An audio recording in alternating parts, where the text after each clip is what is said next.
Glória a Deus. Amém. Vamos seguindo, dar prosseguimento aqui na nossa série. Aqui a gente está seguindo a série a respeito do reino de Deus. Nós estamos há uma semana falando a respeito do reino de Deus. Amém? Na segunda-feira, nós falamos do aspecto do ambiente do reino de Deus, que está lá no céu, está no alto, é um lugar específico, tá? Está lá no alto, está acima das nossas cabeças. Ele é um reino maravilhoso, palpável, ele existe, ele não é imaginário, ele é real. Dá para ir para lá, tem muita coisa lá, é muito bom, muito maravilhoso, tem muita coisa para fazer, tem lugar para passear, tem gente, tem sorriso, tem comida, tem brincadeira. É maravilhoso, meu irmão. Tem animais, tem paisagens, tem de tudo que você imaginar. Tem casa, tem mansão, tem cidade. Amém? É um lugar maravilhoso, lindo, bom. Não há defeitos, não há pecado, não há choro, não há ranger de dentes, não há sofrimento. Tudo lá é bom e muito bom. Amém? A gente deu vários detalhes sobre o reino dos céus na segunda-feira. Na terça-feira, nós falamos sobre o reino milenar de Jesus, tá? Que é quando Jesus desce a essa terra, isso lá no final da era da tribulação, ele vai instaurar a era do seu reino milenar. A história desse mundo é contada a partir de eras, tá? Após a era da tribulação, que é a era onde Satanás reinou, vai chegar finalmente o reino milenar de Jesus, onde ele vai reinar por 1000 anos. E a característica do reino milenar de Jesus é que ele vai trazer aspectos do reino do céu aqui para essa terra. A justiça que tem no céu, ele vai adaptar à justiça aqui na terra. Ele será um rei que reinará com justiça, com equidade, com mansidão, com bondade. Será um rei onde não terá escravos. Terá trabalho, mas cada um trabalhará para si, plantando e colhendo o seu próprio alimento. Será um reino bom, será um reino justo. Ninguém vai machucar ninguém, não vai ter palavrão, não vai ter inveja. O reino milenar de Jesus tem as características do céu nessa terra. É por isso que quando ele nos ensina a orar no Pai Nosso, ele fala: seja feita a tua vontade, assim na terra como no céu. Jesus, ele vai conseguir fazer isso. As características do reino do céu, ele vai conseguir implementar nessa terra. Por que ele vai conseguir? Qual a dificuldade de fazer isso hoje e só vai ter no reino milenar? Porque hoje Satanás está solto. Os demônios estão soltos. Na era das trevas, na era da tribulação, principalmente na grande tribulação, Satanás estará ainda mais solto. Por isso que a grande tribulação é a época mais terrível desse planeta. Porém, no reino milenar de Jesus, Satanás e seus demônios estarão presos em cadeias. Eles não poderão se manifestar. É por isso que nós reinaremos com Jesus em um reino que dura 1000 anos sem nenhuma dificuldade espiritual.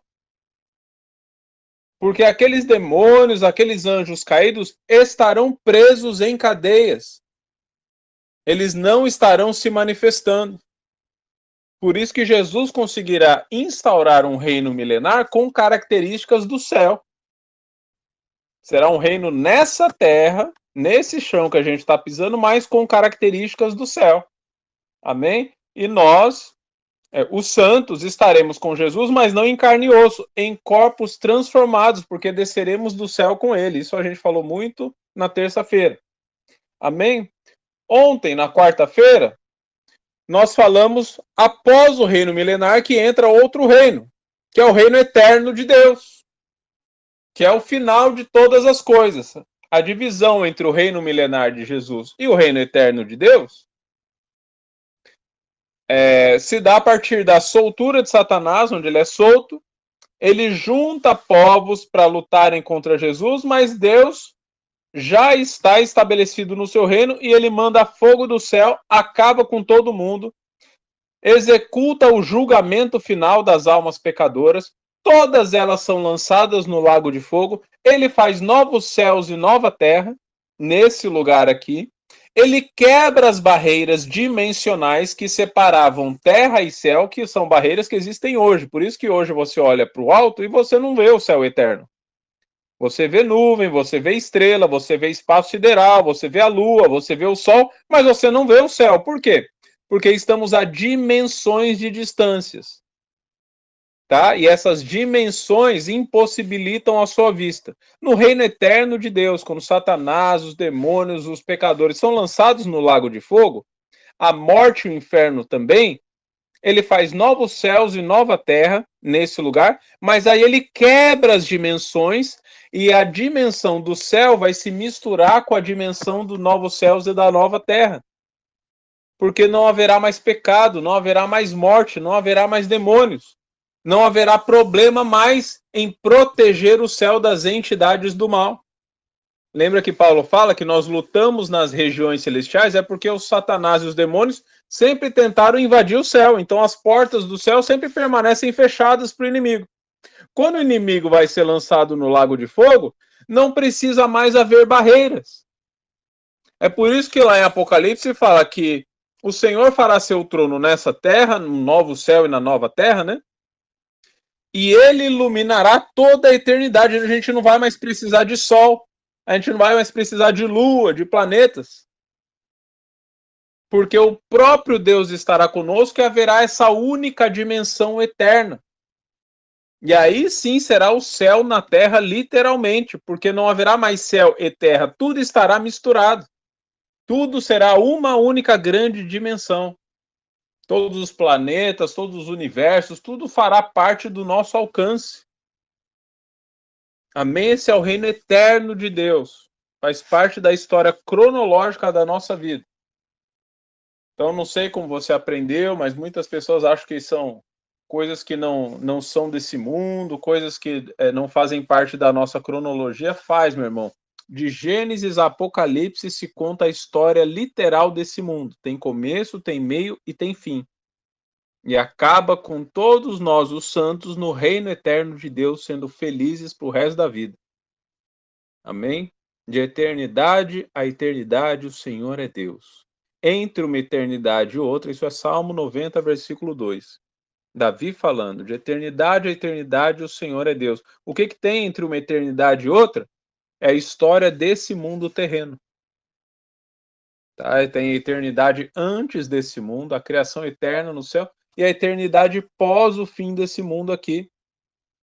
Porque esse mundo tem data de validade. Nós não ficaremos aqui para sempre. Nosso lugar é o céu eterno. Amém? O que a gente vai falar hoje? Que aspecto do reino de Deus a gente vai falar hoje? Amém? Hoje a gente vai falar dos 7 passos para o reino de Deus. Os 7 passos para o reino de Deus. O que significa isso? Sempre quando Deus apresenta o reino de Deus, ele mostra uma escada. Lembra da história de Jacó, que ele tem um sonho, ele vê a escada, ele vê anjos subindo e descendo. Depois ele luta com o anjo e o nome dele muda para Israel. Por que tem uma escada? Porque o céu é no alto. Então Deus já deixa claro que para subir no reino dos céus, a gente tem que dar passos, que são passos para frente e para cima. Sempre adiante, sempre para o alto. Nunca para baixo, nunca para trás. Para baixo você se afasta de Deus e se apega a essa terra. Se você fica parado, você é morno. Por mais que tem pessoas que sobem, mas se acomodam em alguns degraus. Falam, para mim aqui tá bom. Então eu vou permanecer minha vida aqui. E não evolui mais na escada, não chega aos céus. Muitas vezes acontece alguma coisa, ela cai da escada. Atrasa a vida dela anos. Amém? O reino do céu tem um caminho. É por isso que Jesus fala, eu sou o caminho, eu sou a verdade, eu sou a vida. Caminho é por onde eu ando. Tem um lugar onde eu tenho que pisar.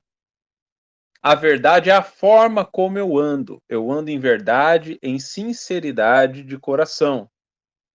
A vida é onde eu chego, é o final da escada, é o final do caminho, é o reino eterno de Deus. Caminho, verdade e vida é uma sequência, tá? Aí Deus deixa claro 7 passos específicos que me tiram dessa terra e me levam aos céus, tá? E é isso que a gente vai entender hoje, que passos são esses. E como não é diferente, Deus sempre associa as suas lições às eras do mundo, tá? Esses passos são passos pessoais que eu e você temos que dar na nossa vida particular e individual. Mas Deus é tão tremendo que ele amarra todas as coisas e a história do mundo é escrita também através desses passos, para que a gente nunca esqueça, para que a gente olhe a história do mundo e saiba compreender em que passo a gente está e em que passo o mundo está. Deus é tremendo, ele revela a sua verdade de todas as formas. Um passo individual meu na minha vida pequenina, que sou só um grão de areia no meio do universo, ele mescla os meus passos à história do mundo inteiro. Porque são os mesmos passos que todos nós temos que trilhar. Amém? Então vamos lá.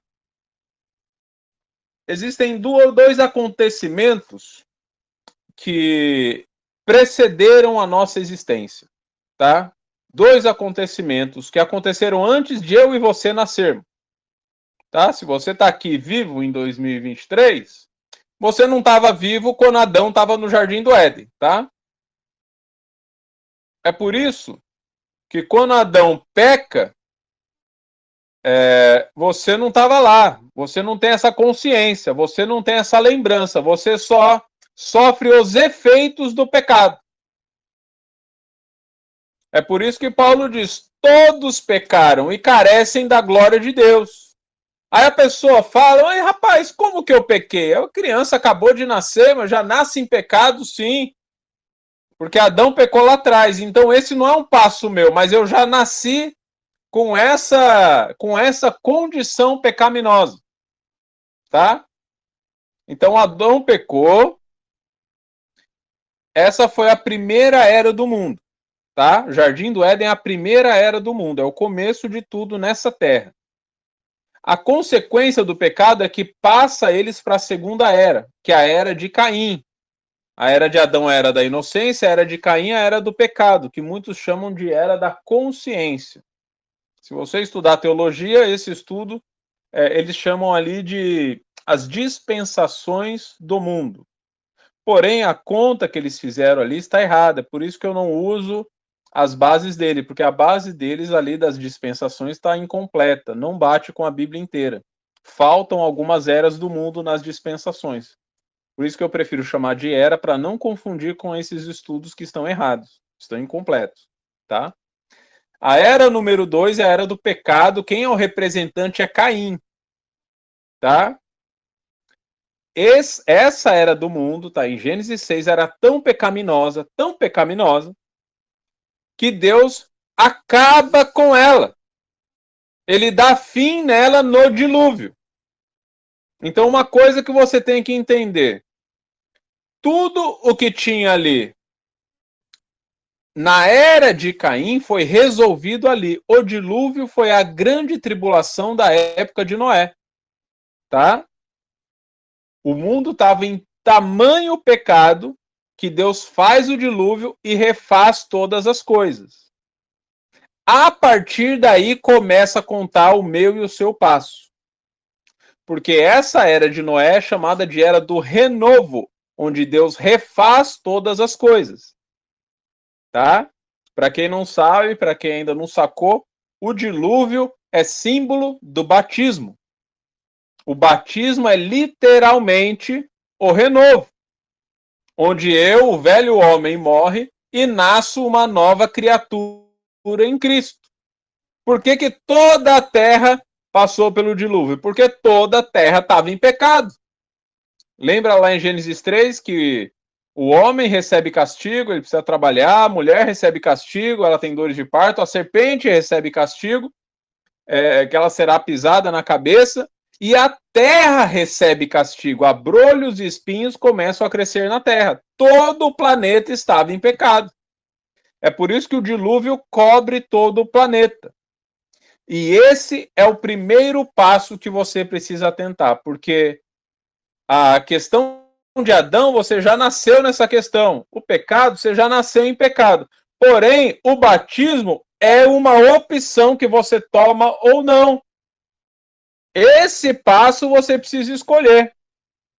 Esse passo você precisa dar. Tá? Então, esse primeiro passo, o nome que a gente chama ele é aceite. Os passos são ações práticas, são passos literais. Você vai ter que tomar atitudes. Tá? Então, quando eu falar aqui passos, entenda o que eu tenho que fazer. Qual que é a atitude que eu tenho que tomar? Para onde é esse passo? Em que direção? Tá? A direção desse primeiro passo, que é representado pela era de Noé, é você aceitar a Jesus Cristo como Senhor e Salvador dos seus pecados, porque você já nasceu com a semente do pecado, e você aceitar ser batizado. Porque quem aceita Jesus, mas não aceita ser batizado, não assina o contrato. É como você comprar uma casa, aí a pessoa fala, beleza, então assina aqui. Você fala, não quero assinar. Como assim não vai assinar? Você não falou que quer comprar? Não, mas eu ainda vou pensar. Então, então você não quer comprar, então eu vou falar com outra pessoa. O batismo é a assinatura, é o compromisso, é a confirmação. A pessoa que fala que eu vou orar para aceitar Jesus, mas não quero me batizar porque é um compromisso muito forte, ela não aceitou Jesus. O batismo é a prova viva de que você realmente decidiu mudar de vida. Tá? Ele é representado pela era de Noé, para ninguém ter dúvida. Ele fez isso no planeta inteiro para saber que você individualmente também precisa passar por esse processo. Tá? Então a era de Noé era do renovo. O que eu tenho que fazer em relação a essa era? Eu tenho que aceitar Jesus e aceitar ser batizado, nascer de novo, ser renovado como o mundo inteiro foi renovado. Esse é o primeiro passo. Amém? Qual que é o segundo passo, Rubem?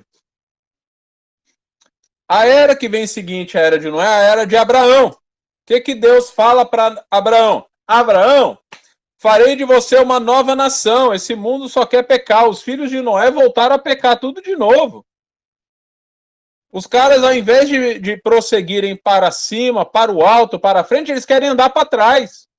A descendência de Noé tentou refazer o mundo que Deus tinha afogado no dilúvio. É uma geração terrível também. É por isso que logo depois de Gênesis 10, que é a geração, a descendência de Noé, você vai ver a história da Torre de Babel, Gênesis 11. São os povos desse mundo tentando refazer o mundo que foi afogado no dilúvio. Eles tentando reconstruir aquele mundo. Aí Deus confunde as línguas, separa os povos e não chama Abraão. Abraão, todos os povos decidiram pecar. Eles não me querem de jeito nenhum, eu já refiz tudo, já lavei eles nas águas do batismo, mas eles querem voltar para o pecado. Então você que permanece fiel, eu vou fazer de você uma nova nação.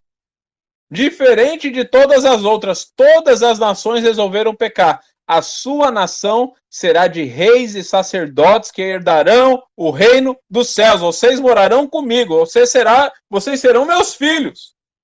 E se alguém quiser se converter, vai ter que se converter à família de Abraão. Porque você vai ser o pai da fé. Aí Abraão está ouvindo tudo isso e fala, ok, Senhor, o que eu tenho que fazer? Ele fala, sai da tua terra. Essa é a ação. Esse é o primeiro passo. Sabe onde Abraão morava, meu irmão? Abraão morava na Babilônia. Exatamente onde estava sendo construída a Torre de Babel quando ele foi chamado. Reis corruptos, gente pecadora, estava morando lá com ele. Deus fala, sai da tua terra. Porque você não vai conseguir crescer aí, porque esse lugar está contaminado pelo pecado. Vai andando, sai daí. Eu vou para onde, Senhor? Me fala o caminho. Sai, me obedece, porque daí eu te mostro o lugar. Mas você tem que sair daí. Esse é o teu segundo passo. Era número 2 de Abraão. Sai da tua terra. O que quer dizer isso na minha vida prática? Quando você se converte, é sinal de que antes você andava com amigos, com parentes, com a turminha que era do mundo. Com certeza seus amigos não eram crentes antes de você se converter. Os seus costumes não eram cristãos. Uma vez que você se converte, você aceita Jesus, você aceita passar pelas águas do batismo, saia dos ambientes que te faziam pecar. Você precisa trocar as suas amizades. Aqueles lugares onde você ia, que você curtia, aquela balada bacana, aquela modinha, aquele choppzinho do final de sexta-feira, fim de semana, acabou. Saia da tua terra. Essa é uma grande crise para muita gente que aceita Jesus. Nossa, mas eu vou ter que largar tudo. Você não foi feito nova criatura, meu filho?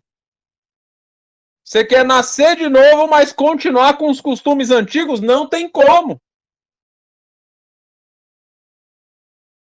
Aí os parentes reclamam, nossa, estava sempre aqui bebendo com a gente, curtindo com a gente, agora só anda com crente, agora só quer saber de igreja. Exatamente! Você quer ver o cara de novo? Vai você para a igreja também. Ele se converteu, ele aceitou Jesus, é uma nova vida mesmo. Agora ele tem novos irmãos, uma nova família, a família de Abraão. Família que busca fazer a vontade de Deus e não que está curtindo nesse mundo aqui. Porque esse mundo é tenebroso. Todo mundo escolheu não servir a Deus. Você é batizado para sair desse mundo. O passo número 2 é aceite, saia desse lugar. Para de ficar querendo viver com Deus e com o mundo ao mesmo tempo. Essa conta Deus não permite. Deus não permitiu nem para Abraão. Abraão chegou e falou, eu estou saindo, quem quiser comigo, vem comigo. Veio Sara, a mulher dele, veio Ló, o sobrinho, veio uma galera, veio os escravos, veio o servo. E Abraão foi peregrinando por essa terra, um errante, um nômade. E Deus foi abençoando ele por todo o caminho que ele percorreu, porque ele saiu da terra dele, ele obedeceu a Deus. Amém? Você quer ser abençoado, depois você aceitou Jesus, sai da tua terra. Tá? Porque Deus não trabalha com morno. Gente que quer estar aqui e lá ao mesmo tempo, no céu e no mundo ao mesmo tempo. Não tem como, você vai cair da escada. Uma hora, um lado vai pender mais. Tá? Passo número 3. Era número 3 é a era da lei, a era de Moisés. Amém? Qual foi o chamado de Moisés? Ele liberta o povo do Egito, estava escravo no pecado. Depois que ele liberta, ele chega direto na terra de Canaã? Não, eles fazem um pit stop lá no Monte Sinai. E é o lugar que eles vivem durante mais tempo, é ali. Por que eles ficam tanto tempo ali no Monte Sinai? Por que eles não saem do Egito e vão direto para a terra de Canaã? Porque não dá para você chegar no céu, não dá para você chegar na terra de Canaã, a terra prometida, que emana leite e mel, sem antes aprender a viver lá.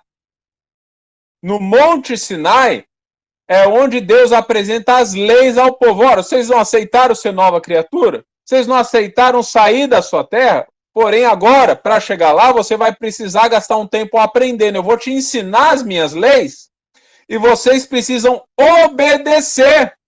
Porque as leis pelas quais vocês viveram até hoje não eram as minhas leis, eram as leis do mundo. Você está cheio de costumes aí na sua vida que não foi eu que te dei, foi do costume da sua mãe, da sua avó, do seu tio, do seu emprego, dos seus amigos. Eu, Deus, tenho as minhas leis próprias, as quais vocês precisam obedecer. Por isso, o terceiro passo que você tem que dar, sem reclamar, é obedecer às leis de Deus. Ah, estava a fim de fazer isso aqui. Vamos ver se Deus permite. Senhor, estava a fim de fazer isso aqui. Tem alguma lei contra isso aqui? Vou estar pecando se eu fizer isso aqui? Aí você vai perguntar para o ministro, vai procurar na Bíblia, vai ver se tem algum problema, porque você precisa viver de acordo com as leis de Deus. Isso é um passo para o céu. O que a gente mais vê hoje é gente desobedecendo as leis de Deus e criando as suas próprias leis. Não, para mim, eu acho que isso não tem problema. Não, eu penso diferente. Meu irmão, lei não é opinião, lei é para obedecer, não é para questionar, não tem discussão com a lei de Deus. Lei é estabelecida para obedecer. Aí sim, algumas leis do Antigo Testamento foram adaptadas para o Novo. É por isso que Davi sempre fala ali no Salmo 1, bem-aventurado aquele que ele tem prazer na lei do Senhor e medita de dia e de noite. Por que você tem que meditar de dia e de noite? Porque para cada situação, a lei acontece de uma forma. Amém? Existem prioridades nas leis de Deus. Quando você entra em xeque, são três situações que estão entrando em contradição, Deus vai dar uma prioridade. A gente sempre tem que estar atento à lei de Deus. Como que a gente sabe que tem prioridade? Porque ele começa com 10 mandamentos principais. A gente começa por esses. Êxodo 20.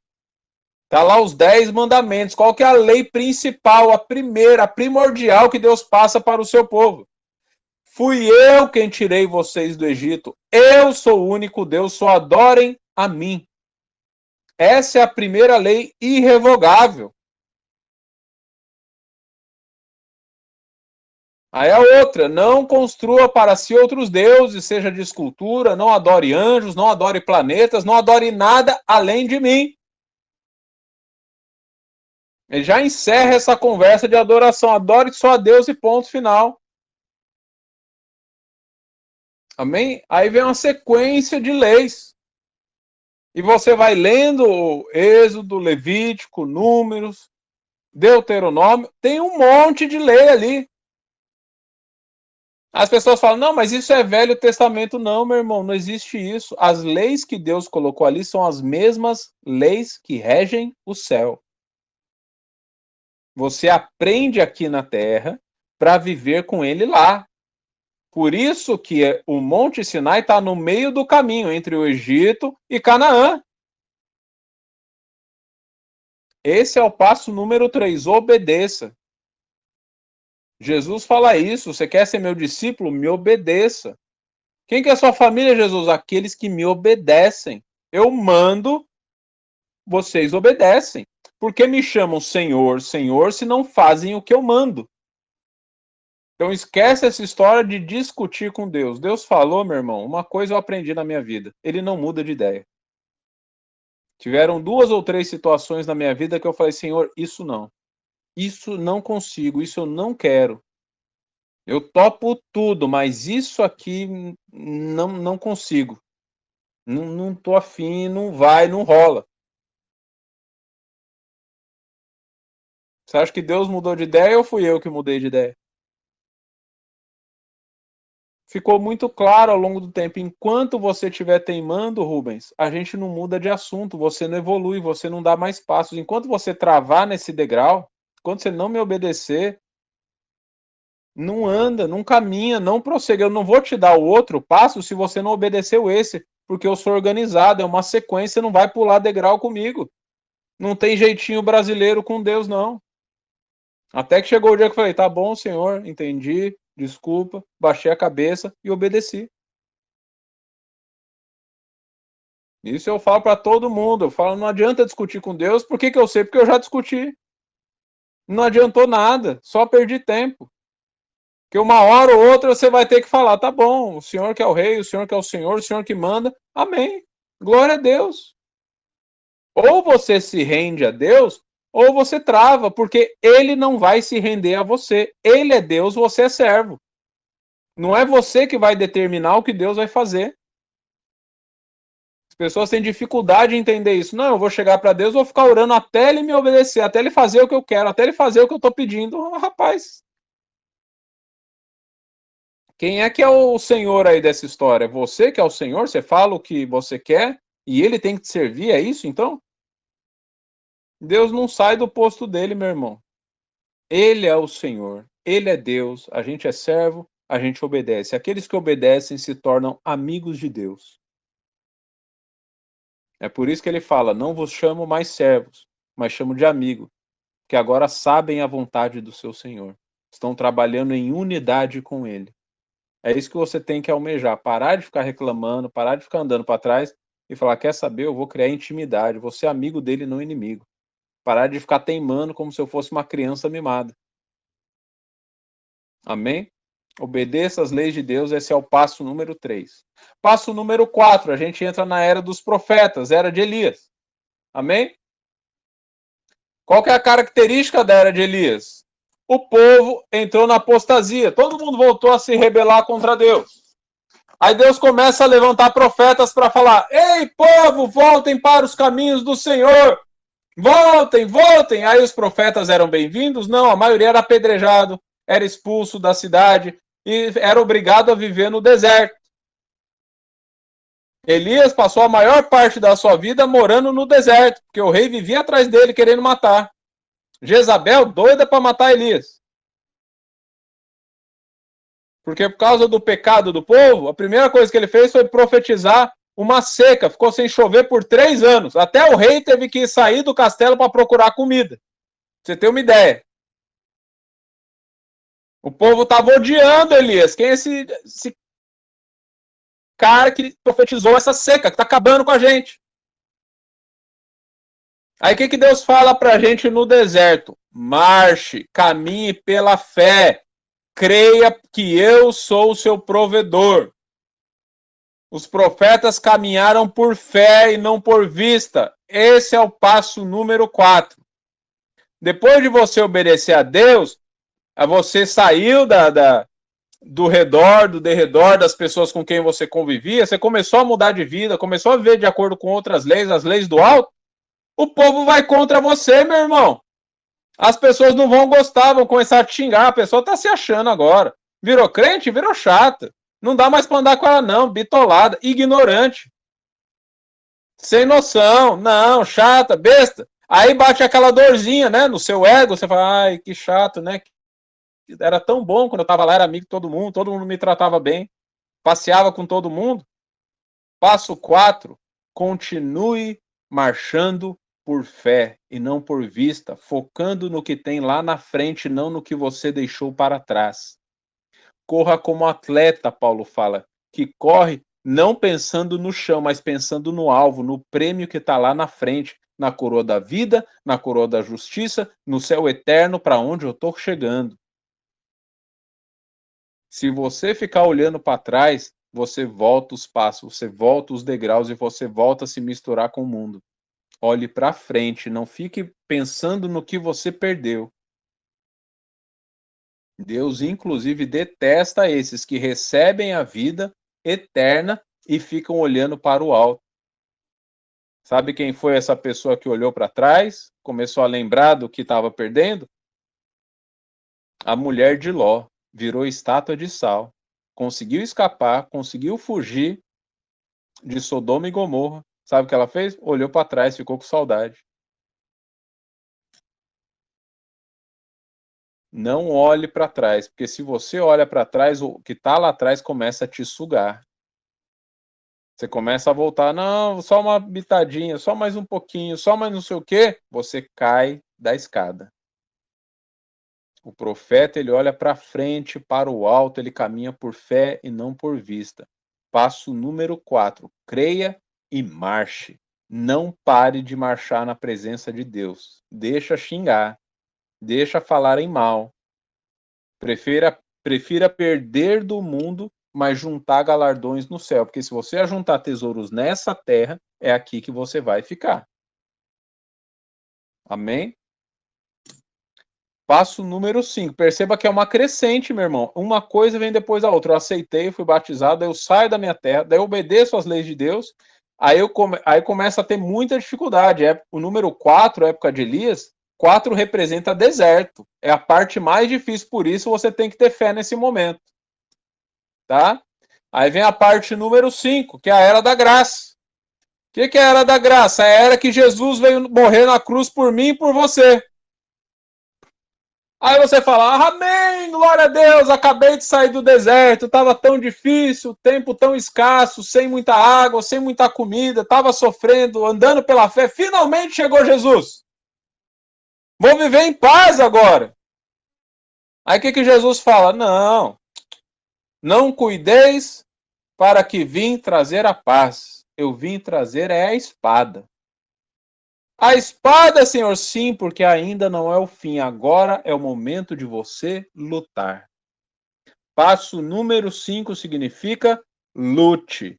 Esse é o próximo degrau. Depois que você tem fé, você foi renovado na fé, agora você lute. Você é um soldado do céu.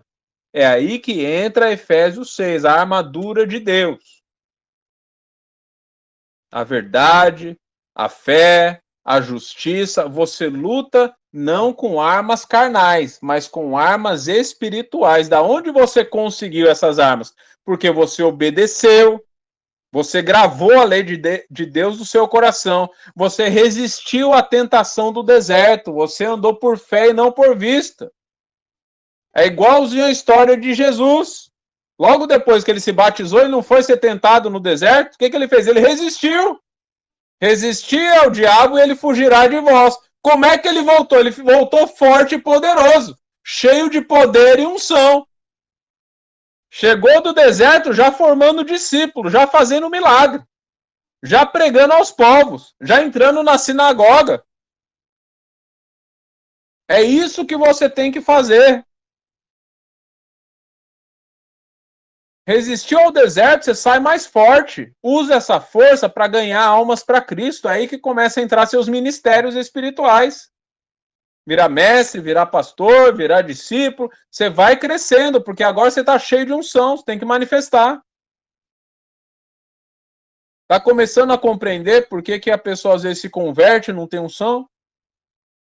Que ainda não aprendeu as leis de Deus, ainda não passou pela prova da fé. Às vezes ainda não saiu dos ambientes que estavam tragando ela para o pecado. Perceba que é uma sequência cronológica, as eras do mundo são as eras da minha e da sua vida. Se você não dá o passo certo, tenta pular, não, acabei de batizar, então agora eu quero já sair falando em línguas. Glória a Deus se você conseguir, mas se você não conseguir, continue dando um passo após o outro. Tenha paciência, vai crescendo na caminhada com Deus. Lá na era da graça, que é o momento chave para você crescer no seu ministério. Porque você passou pela aprovação, aí Deus te enche de prêmios, vai te dar os dons, vai te dar os talentos, vai te dar os ministérios para você usar. Era da graça significa isso. Eu recebi de graça, aí eu dou de graça, eu compartilho de graça, eu trabalho de graça. Vai ver a vida dos apóstolos. Os apóstolos estavam aí na era da graça. Receberam Jesus, Jesus foi embora, o que eles fizeram? Fizeram exatamente o que Jesus fazia. Jesus fez assim? Pois é, agora é a gente. Tudo que Jesus fez, eles fizeram igual. Os milagres, as maravilhas, as pregações, as unções, saíram fazendo. Porque passaram pelo deserto. Foi muito difícil andar com Jesus. Tiveram que abrir mão do emprego de pescador, tiveram que abrir mão da família, tiveram que abrir mão do parente, viveram o deserto com Jesus. Foram perseguidos pelos romanos, pelos fariseus, viviam foragidos. Mas quando eles passaram, o que aconteceu? Foram cheios da unção de Deus. Atos 2, o Espírito Santo desceu e os caras foram capacitados para trabalharem na obra, para lutarem. Não com soco, não com chute, não com armas carnais, mas com armas espirituais dadas pelo próprio Espírito Santo de Deus. Era da graça simboliza a sua luta. A espada que Jesus fala é a palavra de Deus, aquela que você aprendeu na era de Moisés. Tua Bíblia está aí. Quanto tempo você gasta lendo por dia? Amém? Quanto tempo você gasta orando? Quanto tempo você gasta perguntando para os seus irmãos, esse versículo aqui, você não tem um grupo de pessoas da sua igreja, que é 3, 4, 5 pessoas que vocês ficam compartilhando versículo, tentando interpretar. Quem que é o seu grupinho? Porque grupinho de balada todo mundo tem. Grupinho de festinha, rapaz, tem um monte. Eu quero saber os grupinhos de oração. Grupinho de estudo bíblico. Esses grupinhos que eu sempre fui atrás. Cadê o grupinho? Quantas igrejas eu já não passei que nunca teve um grupinho de estudo bíblico?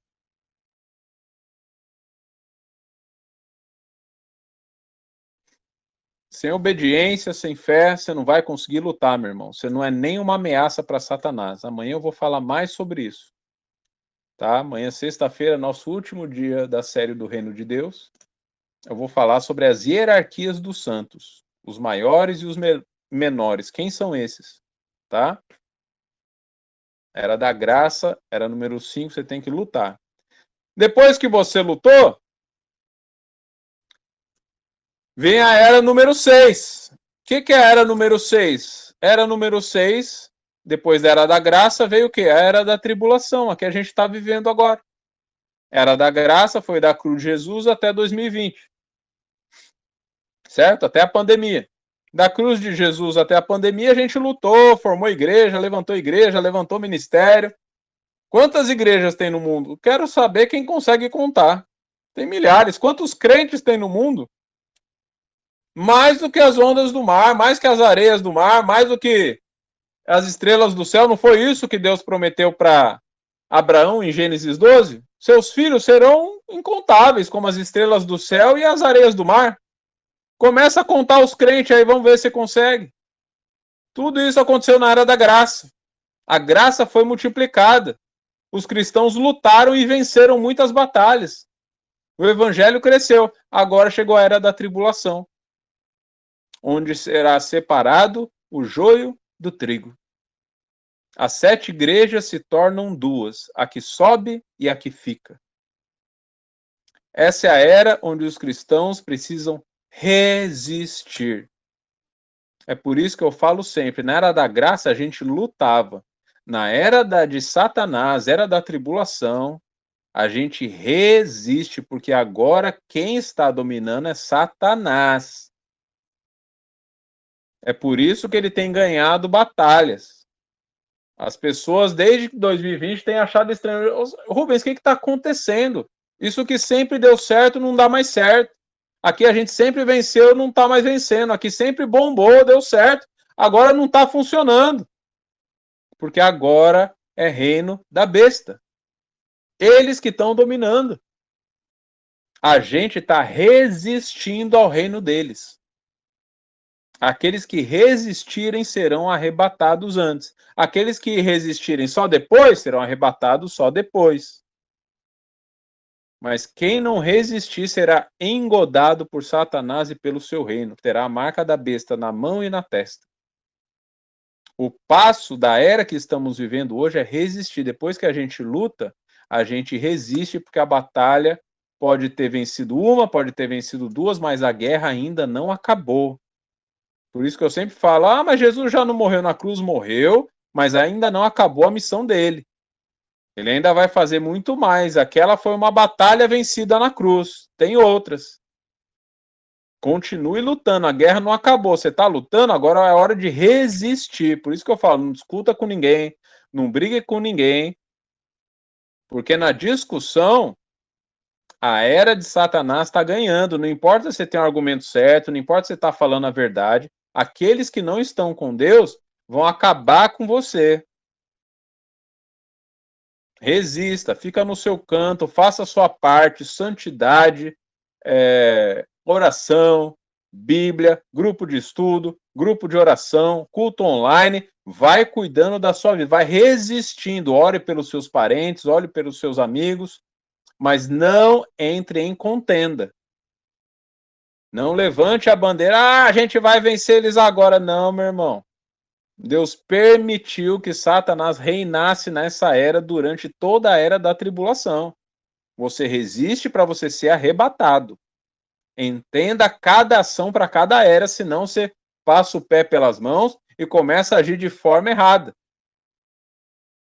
Cada era tem uma ação específica.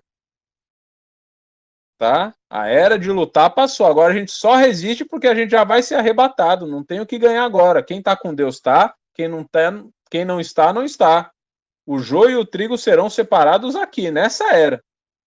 Na era da tribulação. Então fica na sua, fica com Deus. Quem quer te ouvir, amém. Quem não quer, segue o teu caminho. Amém? Essa era número 6. 6 significa o número da besta, número de Satanás, número da carne.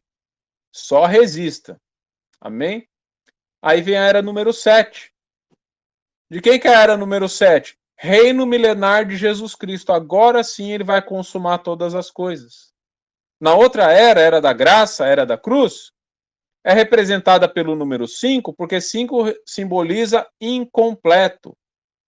Ou seja, Jesus ainda vai voltar para completar a sua obra. 5 significa meio, incompleto, algo pela metade. Por isso a gente aguarda pela segunda vinda de Jesus, onde Jesus vem destroçar o reino de Satanás. Acaba a era da tribulação, Jesus vem com o seu reino milenar. E nós, os santos, descemos junto com ele para reinarmos com ele. Qual que será a nossa ação? Se a ação do número 6 foi resistir, foi o passo que a gente dava de resistir, qual que é o passo que a gente dá na era número 7? Honre. Honre. Você está lutando ao lado de Jesus, você foi agraciado pela misericórdia dele, você subiu ao reino dos céus. Quando você descer, depois de você resistir, honre a Deus. Muitas pessoas pecam exatamente nesse ponto. Elas correm muito bem até ali. Quando chega nessa parte, elas falam: eu fiz porque eu sou bom. Eu fiz porque eu consigo. Eu fiz porque eu me esforcei. É por isso que eu venci. Vem aqui ouvir a minha palestra que eu vou te ensinar a vencer, a ser bom como eu sou. Honre a Deus. Honre a Jesus. Foi ele quem te deu a vitória. Não deixe o orgulho te jogar do último passo, porque o 7º passo é o último.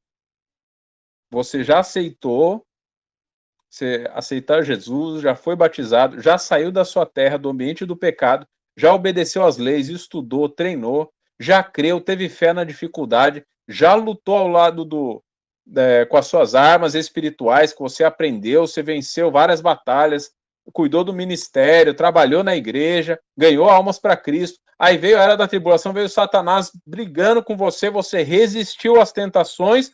Quando chega na época de honrar a Deus, aí você se enche de orgulho, bate no peito e fala: não, olha como eu sou bom. Olha o tamanho da igreja que eu levantei. Olha essa obra que eu fiz. Se não fosse eu, rapaz, essa pessoa já era. Se não fosse eu aconselhá-la, se não fosse eu, minha casa estava lá embaixo. Se não sou eu para sustentar tudo aqui, não deixa o orgulho te jogar escada abaixo do 7º passo, porque o 7º é o último. E ele é o mais difícil. Quando chega lá no céu, Jesus aparece e fala: e os 24 anciãos tiraram as suas coroas das suas próprias cabeças e colocaram aos pés de Jesus Cristo, o Cordeiro. Isso é honrar a Deus. Senhor, tudo que eu tenho, a minha coroa, a minha capa, a minha vitória, pertencem ao Senhor, porque é o Senhor quem me deu. Eu não faria nada sem o Senhor. Eu não teria vitória sem o Senhor.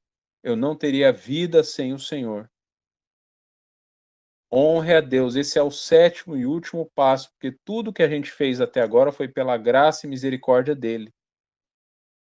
Você não é nada sem Jesus, eu não sou nada sem Jesus, somos meros pecadores sem o sacrifício do nosso Senhor Jesus Cristo. Estaríamos largados junto com Satanás e seremos jogados junto com ele no lago de fogo. Porque todos pecamos e carecemos da glória de Deus. O 7º e último passo é honrar a Jesus, é dar o mérito das suas vitórias para ele. Não abrace para si, não bata no seu próprio peito. Não se auto-engrandeça. É o Senhor quem justifica, é o Senhor quem engrandece. E ele engrandece quem se faz pequeno, quem é humilde. Os humildes serão enaltecidos, e aqueles orgulhosos serão jogados lá embaixo. Amém? Esses são 7 passos para o reino de Deus, e você já deve ter percebido que isso cabe para todas as áreas da sua vida. Pro seu casamento, pro seu emprego. Como assim para todas as áreas da minha vida? Para você ficar com alguém, você precisa aceitar. Aí que você tá com a pessoa, começa a ter a dificuldade, a primeira coisa que você pensa é tentar sair dali. Será que é isso? Será que não é? A pessoa tá indo para um ambiente que não é, tem que sair. Tem lugar que não é para você. Aí Deus te apresenta as leis do seu serviço, você tem que ser o melhor funcionário, lei da sua escola, você tem que ser o melhor aluno, tem que ser o monitor da sala, você é crente. Se a sua justiça não exceder a dos fariseus, você não tem parte no reino dos céus. Tem que ser o melhor para Deus em qualquer ambiente que você está, tem que obedecer às leis de Deus. Vai vir a dificuldade, você tem que crer na família, no emprego. Essa é a escadinha da sua vida natural, você tem que crer, vai vir dificuldade, você tem que crer. Aí Deus vai te dar algumas missões no seu dia, vai falar para você pregar para o seu vizinho. Essa é a era da graça. Vai ser difícil, vai ter que lutar. Às vezes ele não quer te ouvir. Às vezes o filho é desobediente, não quer ir para a igreja. Vai ter que lutar com armas espirituais. Não é puxar a orelha dele e arrastar ele para a igreja. É pôr o teu joelho no chão e orar, falar a verdade para o teu filho, ensiná-lo com justiça. Muito. Eu vou te dar um testemunho. A maioria, e quando eu digo a maioria, 98% dos filhos de pastores que eu cresci, que eu conheci, os filhos que eram da minha idade, porque meu pai era pastor, meus pais missionários, eu cresci junto de vários pastores e missionários, brincando com os filhos deles. 95 para 98% todos desviados. E o motivo sempre foi o mesmo, porque meu pai é o pã na igreja e em casa ele não dá o exemplo. Ele tem paciência com cada membro da igreja, chega em casa e não fala comigo. Todos os meus amigos, filhos de crente, se desviaram. Raros, raros, dá para contar nos dedos, que são uns 3, 4 no máximo. Ainda servem ao Senhor. Por causa do mau exemplo dos pais em casa. Então, essa escadinha aqui é para cada área da sua vida. Aceite, saia, obedeça, creia, lute, resista e honre a Deus quando tiver sua vitória. Quando chegar uma situação difícil, você já ora para Deus: Senhor, é aqui que eu tenho que lutar, aqui que eu tenho que sair, aqui que eu tenho que crer, aqui eu tenho que resistir, que passo que é nessa área aqui. Nesse momento que se chama agora, Senhor, qual que é a minha ação? Aqui eu tenho que lutar, que eu tenho que crer, que eu tenho que obedecer. São só esses passos que constroem a sua vida inteira. Aceite, saia, obedeça, creia, lute, resista e honre a Deus. 7 passos que salvam a sua vida e te garantem a entrada no reino dos céus. Esses passos eu não inventei, estão escritos nas eras do mundo. Primeira vez que Deus mandou eu pregar sobre o reino dos céus, eu falei: Senhor, eu não sei nem por onde começar. Aí ele começou a falar comigo e me deu esses 7 passos. Em 20 minutos a pregação estava pronta. Eu não inventei, eu não abri a Bíblia e fiquei pesquisando. Ele falou cada um dos 7 passos que eu acabei de pregar, foi ele que falou para mim. Eu não fazia ideia, nem sabia que isso existia. Ele falou: a principal coisa que você tem que pregar sobre o reino de Deus é ensinar as pessoas a chegarem lá. O resto eu cuido. Mas elas têm que dar os passos delas. Esses passos eu não vou dar por elas. Esses são os passos delas. Vocês têm que tomar esses passos. Vocês têm que subir degrau a degrau. Aí o resto que vai ter no reino dos céus, os galardões, isso eu garanto. As bodas eu garanto, mas vocês têm que chegar aqui. Ensina eles chegarem aqui. São só 7 passos. Para cada área da vida, para cada situação da vida, um deles será necessário. Para que eles vão subindo na escada em todos os aspectos da vida deles, com a família, com o emprego, com romance, com os filhos. São só esses passos. O último passo também é garantido, que é o reino eterno de Deus, é o último passo. Depois que você honrou a Jesus no reino milenar, o 8º passo é o reino eterno de Deus. Aí você não precisa dar passo nenhum, é ele que te arrasta para lá, porque você já venceu, você já deu os 7 passos.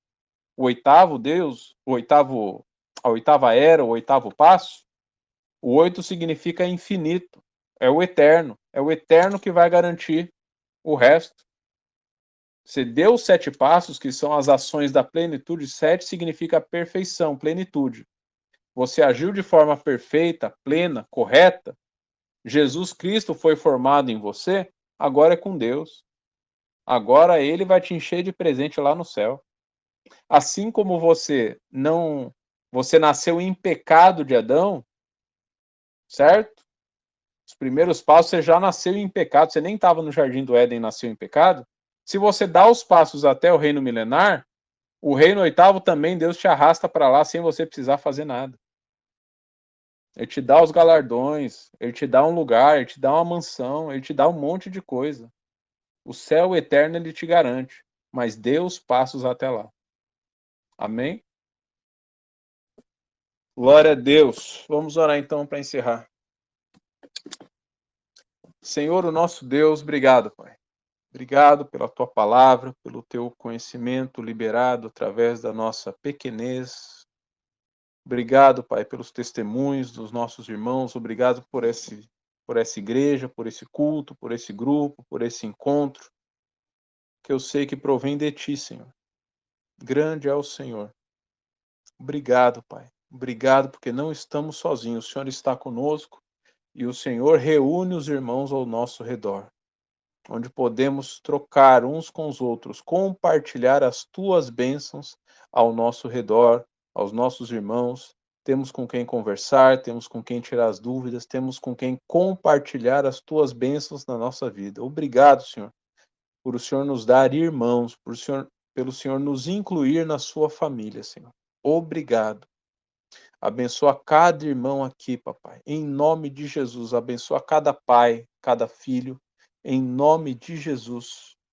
Que cada um tenha a sua família restaurada em nome de Jesus. Que antes desse arrebatamento ainda hajam muitos milagres na nossa família. Ainda que haja muita restituição em nome de Jesus.